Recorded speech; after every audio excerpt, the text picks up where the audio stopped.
Nursery जाना हुआ तो फिर से कुछ पौधे लेकर के आई हूँ, क्योंकि अगर नर्सरी चले जाइए ना तो दिल मानता ही नहीं है और ढेर सारे पौधे हम ले ही आते हैं, तो मन ललचा जाता है। और देखिए उस लालच का नतीजा ये है कि ये कुछ पौधे मैं फिर से लेके आई हूँ।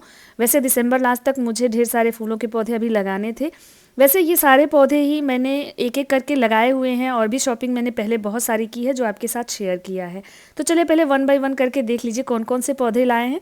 इसके अलावा इनकी रिपोर्टिंग भी आपके साथ शेयर करेंगे। बहुत ही बढ़िया मिट्टी तैयार करना होता है जो मैं आपके साथ शेयर करूंगी। तो यहाँ पे 5 पौधे मैरीगोल्ड के लेके आई हूँ, 2 जो है येलो कलर के और 3 ऑरेंज कलर के ले आई हूँ। टोटल 5 मैरीगोल्ड ले आई हूँ। इसके अलावा भी मैरीगोल्ड है मेरे पास, मैं आपको आगे दिखाती हूँ। साथ ही मैं यहाँ पे देखिए पिटूनिया लेके आई हूँ। इसमें से 4 मैं लेकर के आई हूँ। तो 3 का कलर तो मुझे पता है, 1 का कलर नहीं पता था, लेकिन वो सेम कलर भी निकलेगा तो कोई प्रॉब्लम नहीं है। तो 4 पिटूनिया के लेकर के आई हूँ। इसके अलावा भी मेरे पास पिटूनिया है, आपको मैंने पहले भी वीडियो में शेयर किया है। साथ ही 3 साल्विया के पौधे लाई हूँ, और ये सारे ही पौधे ना मुझे 30 रुपए में मिले हैं। मतलब जितने भी फ्लावरिंग प्लांट्स मैं आपको दिखा रही हूँ सिर्फ क्रिसेंथेमम को छोड़ करके। साथ ही एक वर्बीना लेकर के आई हूँ, क्योंकि मैंने जो अपना ट्रायंगुलर पॉट है उसमें एक वर्बीना लगाया हुआ है, उसमें एक और ऐड करना था। और इसके साथ ही ये देखिए खूबसूरत कलर के 2 क्रिसेंथेमम या गुलदाउदी लेकर के आई हूँ, बहुत सुंदर लग रहे थे तो इनको ले आई हूँ। और ये मैं 80 रुपीज़ में ले आई हूँ एक पौधा, दोनों पौधा 160 रुपीज़ में है। साथ ही मैं डहेलिया लेकर के आई हूँ, ये भी 30 रुपीज़ में मिले हैं। इनका कलर मुझे नहीं पता, अगर ये सेम भी निकलेंगे तो भी मुझे कोई प्रॉब्लम नहीं है, क्योंकि सेम कलर के भी कई सारे पौधे होते हैं तो काफ़ी अच्छे लगते हैं। तो 3 डहेलिया लाई हूँ। एक डहेलिया मेरे पास पहले से लगी हुई है जो मैं पहले ले आई थी, और उसको मैंने रिपोर्ट कर दिया है, तो इनको भी रिपोर्ट करूँगी। साथ ही ये येलो कलर का एक हिबिस्कस यानी पीला गुड़हल ले आई हूँ। ये हाइब्रिड गुड़हल है, इसको मैं क्यारी में शिफ्ट करूँगी। तो एक गुड़हल लिया है, इसके अलावा बहुत सारे गुड़हल मेरे पास हैं, मतलब हिबिस्कस के ढेर सारे कलर मेरे पास और भी हैं जो मैंने आपके साथ शेयर किए हुए हैं पहले भी। जो लोग मेरा पहले से वीडियो देखते हैं उनको पता है। तो इस तरह से ये छोटी सी शॉपिंग मैंने की है और पौधों की, और अभी दिसंबर लास्ट तक शॉपिंग तो चलती रहेगी, कुछ ना कुछ पौधे आते रहेंगे। हो सकता है शेयर ना करूं, कम पौधे लाती हूं तो शेयर नहीं करती हूं, जैसे 2 4 5 ले आती हूं तो लगभग 3 से 4 दिन हो गए इनको लाए हुए, और इनमें पानी दे रही थी। अब इनको शिफ्ट करूंगी, मतलब इनका रिपोर्टिंग करूंगी। तो रिपोर्टिंग में मैंने जो मिट्टी बनाई है बहुत ही हेल्दी और बहुत ही स्ट्रॉन्ग सॉइल मिक्स मैं इनके लिए बनाती हूँ। पिछले वीडियो में भी मैंने शेयर किया था, आप इस वीडियो में भी देख लीजिए, अगर उस वीडियो को भी देखना चाहें तो आप देख सकते हैं। तो चलिए इनको रिपोर्ट करेंगे। साथ ही देखिए मेरे पास ये सारे पौधे कटिंग से लगे हुए हैं गुलदाउदी के, जो खिल भी रहे हैं। बहुत सारी पौधों में ब्लूइंग हो रही है, इसके अलावा कुछ में कलियां लगी हुई हैं। तो दिसंबर लास्ट होते होते जनवरी फर्स्ट वीक तक ये सारे ही खिल जाएंगे और फूल ही फूल फिर दिखेंगे गार्डन में। इसके अलावा देखिए मैरीगोल्ड का ये देसी वाला जो वैरायटी है ना, ये भी ढेर सारा लगा हुआ है। ये फ्री के पौधे मुझे मिल गए थे, इसी वजह से मैं नर्सरी नहीं गई और मैरीगोल्ड नहीं लेके आई। लेकिन अभी इनके खिलने में टाइम है, तो मुझे ये हाइब्रिड वाले पसंद आए, तो 5 पौधे मैं ले आई हूँ, जो कि मुझे 30 रुपये में ही मिले हैं। सारे पौधे 30 रुपये में मुझे मिले हैं, सिर्फ क्रिसेंथेमम को और गुड़हल को छोड़ करके। गुड़हल 60 रुपये में मुझे मिला है, और जो क्रिसेंथेमम है वो 80 रुपये में मिला है। तो चलिए अब इनको रिपोर्ट करते हैं। तो इसके लिए ना 4-5 पॉट मेरे पास खाली पड़े हुए थे जो मैंने इकट्ठे ऑनलाइन मंगाए थे।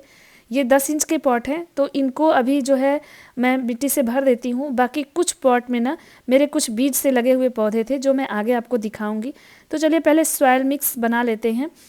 पॉट ढेर सारे मेरे पास खाली पड़े हुए थे, और ये मिट्टी जो है ना इसमें जो रेशियो है वो 30% सैंड है, 40% गार्डन सॉइल है, और इसमें 30% मैंने गोबर की खाद मिलाई है। इस तरह की सॉइल मिक्स मैंने पहले बनाई थी, लेकिन इसके लिए बहुत हैवी कंपोस्ट की ज़रूरत होगी, क्योंकि सर्दियों के फूलों को ज़्यादा खुराक चाहिए होती है। ये हाई फीडर होते हैं, इनको बहुत अच्छी जो है कंपोस्ट ज़रूरत पड़ती है फ्लावरिंग करने के लिए। तो मैंने यहाँ पे लगभग 500 ग्राम वर्मी कंपोस्ट मिलाया है, और यहाँ पे मैंने लगभग 4 से 5 मुट्ठी अपनी मुट्ठी से मैंने लिया है यहाँ पे नीम खली। तो नीम खली ज़रूर मिलाइएगा, बहुत अच्छी ग्रोथ करता है। साथ ही मैंने यहाँ पे 3-4 मुट्ठी सरसों खली लिया है, मस्टर्ड केक पाउडर जो होता है, और इसके अलावा 2 मुट्ठी चाय पत्ती की खाद, जो यूज़ की हुई चाय पत्ती सुखा करके हम लोग रखते हैं उसकी कंपोस्ट है। और यहाँ पे कुछ डीएपी के मतलब दाने भी लिए हैं, लगभग आधा मुट्ठी मान लीजिए या 4 चम्मच मैंने लिए हैं। इन सबको मैं मिक्स कर दूंगी। डीएपी के दाने स्किप कर सकते हैं आप, कंपलसरी नहीं है। जो सरसों खली का खाद होता है ना वो काफ़ी अच्छा होता है इन पौधों के लिए। तो इस तरह से बहुत ढेर सारे कंपोस्ट मैंने मिक्स कर दिए हैं, और ये मिट्टी बहुत हेल्दी हो जाएगी इन पौधों के लिए, जो फ्लावरिंग कराने में ना बहुत मदद करती है।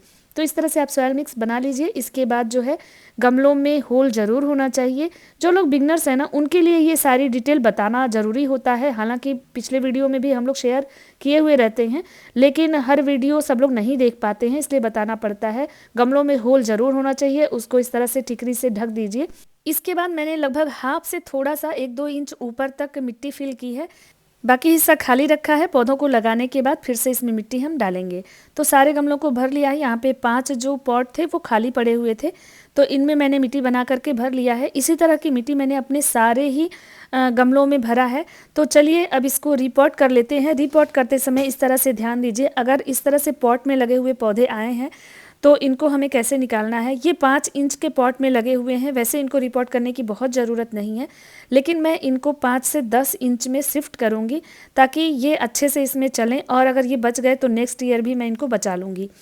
तो इस तरह से उंगली लगा करके और किसी ऊंची जगह पे पौधे को इस तरह से हम टैप करेंगे ना, तो पौधा बहुत आराम से बाहर आ जाता है, क्योंकि ये कटिंग जो है वेल ड्रेन मिट्टी में ही लगी होती है, तो काफ़ी अच्छे से ये बाहर आ जाता है। देखिए इस तरह से टैप टैप करके मैं इस पौधे को बाहर निकालूंगी, और मैंने सिर्फ एक हाथ से इस्तेमाल किया, एक हाथ में मैंने कैमरा पकड़ा हुआ है। तो देखिए कितनी आसानी से ये बाहर आ गया, बिना मिट्टी को डिस्टर्ब किए, बिना जड़ों को डिस्टर्ब किए। हम इस तरह से इसको रिपोर्ट कर लेंगे। थोड़ी मिट्टी ज़्यादा हो गई है तो इसको बाहर निकाल लेते हैं, और इसके बाद पौधे को इसमें शिफ्ट कर देते हैं। नीचे की जो थोड़ी बहुत ख़राब हो रही पत्तियां हैं या लगे कि मिट्टी में दबेंगी, उनको हटा दीजिए, और इस तरह से फिर से इसमें मिट्टी हम फिल कर देंगे खूब अच्छे से। ऊपर लगभग 1 इंच तक छोड़ करके बाकी पूरी मिट्टी हम फिल कर देंगे इसमें ऊपर तक। और इसके बाद 10 इंच के पॉट में ना ये बहुत खूबसूरत लगेंगे, और जैसे जैसे इनके फूल सूखते जाएंगे ना, तो उनको हम पिंच करते जाएंगे, तो मतलब तोड़ते जाएंगे, तो ये हो सकता है बुशी भी हो जाए। इस सीज़न तो मुझे कम उम्मीद है, लेकिन आगे के लिए भी ये चीज़ ध्यान देनी होगी। तो इस तरह से देखिए सारी मिट्टी मैंने भर ली है, और इसके बाद अब इसमें पानी डाल देंगे। खूब अच्छे से पानी पहली बार हमें डालना है, इसके बाद जो है अच्छे से पानी सूख जाए तभी हम इसमें पानी डालेंगे, नहीं तो रूट रॉटिंग बहुत तेज़ी से होती है। तो इन पौधों को ना तो ओवर वाटरिंग पसंद होती है और ना ही अंडर वाटरिंग पसंद होती है। पानी की कमी भी पसंद नहीं करते हैं, और पानी के ज़्यादा हो जाने पर भी ये गल जाते हैं। तो चलिए बाकी पौधों को भी कर लेते हैं। देखिए ये वर्बीना का पौधा मैं इस पॉट में रिपोर्ट करूँगी। तो सारे पौधों को इस तरह से मैंने रिपोर्ट कर लिया है, और देखिए यहाँ पे वर्बीना लगा दिया है, साथ ही यहाँ पे मैंने सारे साल्विया लगा दिए हैं, और जो मेरे गुलदाउदी थे उनको भी लगा दिया है। और यहाँ पे देखिए कितनी अच्छी ब्लूमिंग हो रही है इस समय में। सारे ही बोगनविलिया में बहुत अच्छी ब्लूमिंग हो रही है, और ये बहुत ही खूबसूरत लग रहे हैं। तो इनके साथ मैंने इनको भी शिफ्ट कर दिया है। सारे पौधों को मैंने फिलहाल धूप में रखा है, क्योंकि बहुत तेज़ धूप नहीं हो रही है, और इन पौधों को धूप की बहुत ज़्यादा ज़रूरत होती है, तो धूप में ही रखिएगा। चलिए बाकी पौधों को भी रिपोर्ट कर लेते हैं। तो यहाँ पे मैंने अपने सारे मैरीगोल्ड, सारी पिटूनिया और सारी डहेलिया के पौधों को रिपोर्ट कर लिया है। और ये सारे जो पॉट थे ना, मैं अभी आपको दिखाती हूँ कौन से पॉट मैंने खाली करके इनको शिफ्ट किया है। तो सबको एक ही जो मैंने बताया तरीका, उसी तरह से मैं सबको रिपोर्ट कर लेती हूँ। और सॉयल मिक्स भी सारे गमलों में इसी तरह से बना करके मैंने तैयार किया हुआ है, और हमेशा ऐसे ही कंपोस्टिंग करके इनको मैं लगाती हूँ। साथ ही लिक्विड कंपोस्ट भी 10-10 दिनों पे इस्तेमाल करती हूँ। तो देखिए इस तरह से ये जो मेरे सनफ्लावर जो बीज से मैंने ग्रो किया था, पिछले वीडियो में मैंने शेयर किया हुआ है, तो ये अब ख़राब हो रहे थे और मुझे ये बहुत अच्छे भी नहीं लगे। सारे मैंने ऑनलाइन बीज मंगाए थे और उनसे ग्रो किया था, तो ये ख़राब हो रहे हैं। तो इनको खाली करके सभी को इसी में मैंने शिफ्ट कर दिया है। साथ ही मेरा एक जो है बिगोनिया का पौधा था, जो किसी वजह से ख़राब हो रहा था, मुझे लग रहा है इसको गिलहरी ने छू दिया था, जिसकी वजह से ये पौधा ख़राब होने लगा था। लेकिन जब तक इसमें जान है ना, तब तक हम इसको बचाने की कोशिश करेंगे। कोई बिगनर्स होता ना तो वो घबरा जाएगा, छोड़ देगा, लेकिन देखिए इसको मैंने निकाल करके छोटे से पॉट में लगा दिया है, क्योंकि उसमें पानी देने पे ये गल जाएगा। तो अगर ये बच गया तो बहुत अच्छा है, नहीं तो प्रयास तो करते रहते हैं बचाने की। किसी भी पौधे को कोशिश करते हैं कि मरने ना दे, बहुत ही ख़राब स्थिति होती है तभी पौधा मरता है। तो इन्हीं को खाली करके सभी पौधों को मैंने शिफ्ट कर दिया था। और ये देखिए मेरा एक पिटूनिया का पौधा और एक मेरा ये जो गुड़हल यानी हिबिस्कस है, ये रह गया। और अब अंधेरा होने लगा है, मुझे वाटरिंग भी करनी है पूरे टेरेस पे। और अभी सर्दियों में भी ना 45 मिनट से लेकर के 1 घंटे तक मुझे लग जाते हैं पानी देने में इनको, जबकि 3 से 4 दिनों में एक ही बार पानी देना होता है।